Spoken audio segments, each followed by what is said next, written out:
Hi everyone, this is how I make watercolor style illustrations on clipstudiopaint. This is my preferred brush for sketching and it's available in the asset store, but you can use any brush you'd like since this is just a sketch. Any of the default brushes are great for sketching. Just use it on a lower opacity and it'll work out great for you.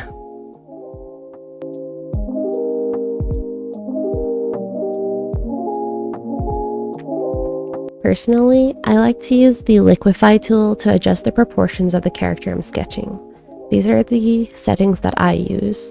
I keep the strength and hardness less than 50 since it tends to be too harsh for me if it's higher than that. I also like to flip my illustration during the sketching phase to see if it's coming out symmetrical and proportionate, which also makes it easier to fix any issues.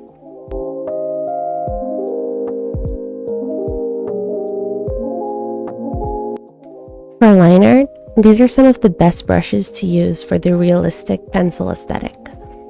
The Sucreme pencil brush is my personal favorite, but the pencil and mechanical pencil brushes are also really great default brushes.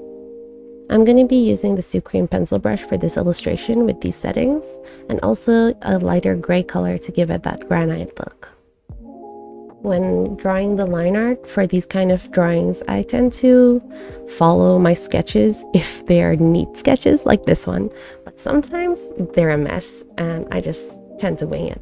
Kind of like I'm doing for the hair over here. I'm not really following any of my sketch lines, but you get the gist. It's just supposed to look like pencil art, and so I do a lot of hashing and try to make it look a little bit rougher, just like it would as an actual traditional drawing.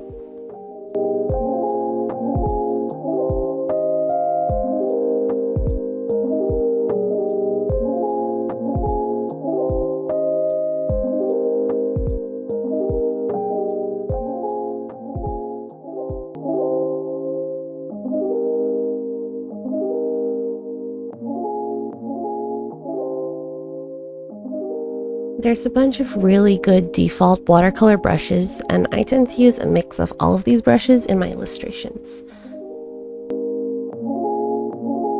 I'd also recommend these two blending brushes for a great watercolor look. It's really great for blending in colors together. So when I color in the illustration, I like to block out parts that I'm about to color with a solid G pen or the fill tool. This is just so the color doesn't bleed outside of the lines. I'm using the wet wash brush, which might take some practice to get used to.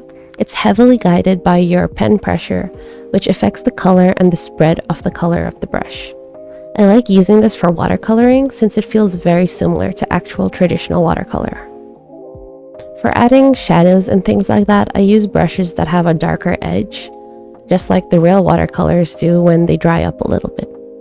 I think the most important thing is to look at examples of traditional watercolor art to see the way that they use color and water to create shadows and highlights. You can use this to attempt to bring out the same effect digitally using these brushes and blenders, by leaving out the blank white areas, for example, to create a shine, just like in traditional watercolor art.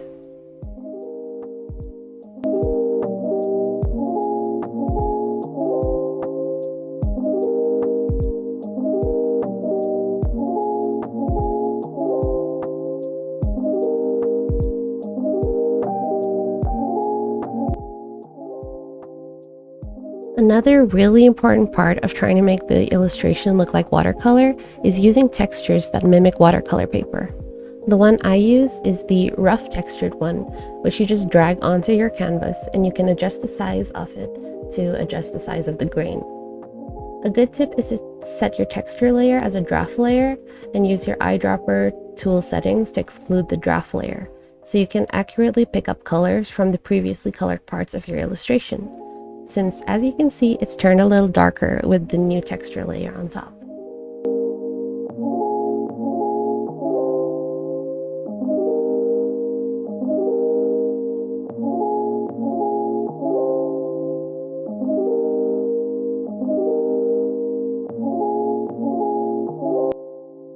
The last step is to put in your highlights.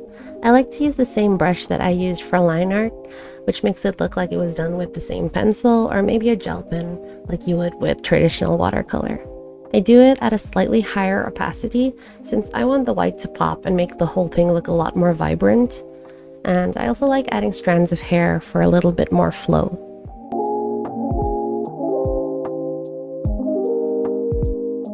And then with just a few more adjustments to the color and lines, yeah, it's done. And that's how I like to make watercolor-like illustrations digitally.